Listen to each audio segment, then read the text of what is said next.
kamber kiti aldım. Ben Kadir, memnun oldum şimdiden. Yeni videolar atmaya başlıyorum. Kamber kitini takacağız, bakacağız bir nasıl olacak. Açıyı ayarlayacağız, tam açıyı göreceğiz. En negatifini göreceğiz, en pozitifini göreceğiz. Bakalım nasıl. Arkadaşlar şimdi kamber kitini tanıtalım. Bu şekilde geldi bana.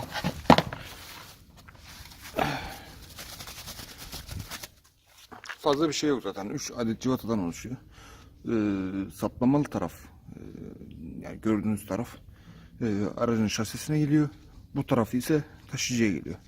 Bu aradaki ayarlanabilir yerde kamberin işte negatif ya da pozitif olmasını yarıyor. Gördük, takalım, ondan sonra bir bakalım nasıl olacak.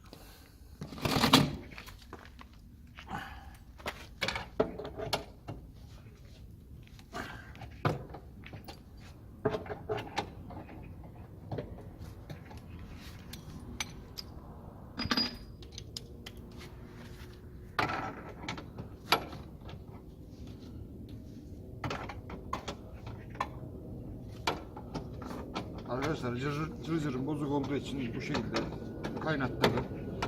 Hiç yoksa kullanılmayacak bir şekilde değildi şu anda.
Arkadaşlar bu civatayı sökebilmeniz için altına bir taş koymanız daha yararlı olacak.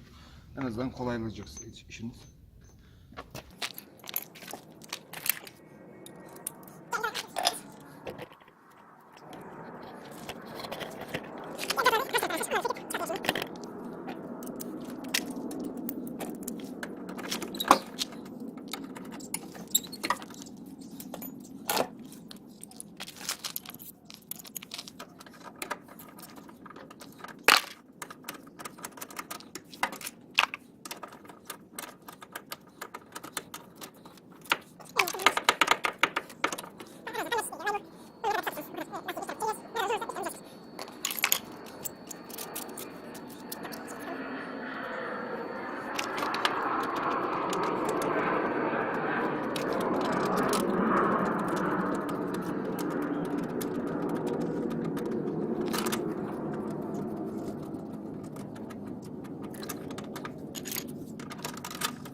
Diğer taraf için de aynı işlemi yapacağız.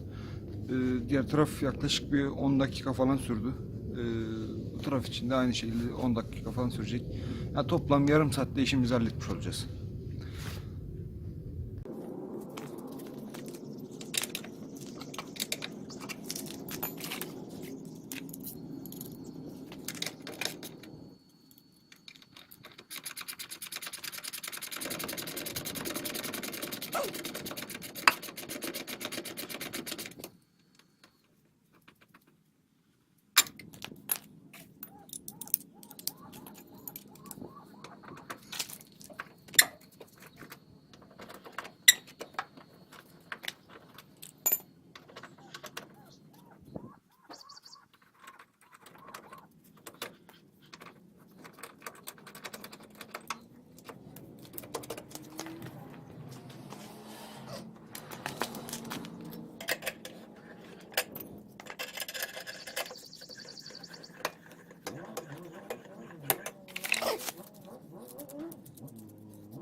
Arkadaşlar tekrardan kontrol ediyoruz.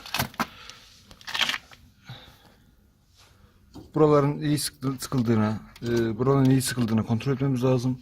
Allah muhafaza trafikteyken ya da yoldayken bir anda gevşeyip atabilir. Arkadaşlar kamberi yaptık. Denedim, sürtme yapmıyor.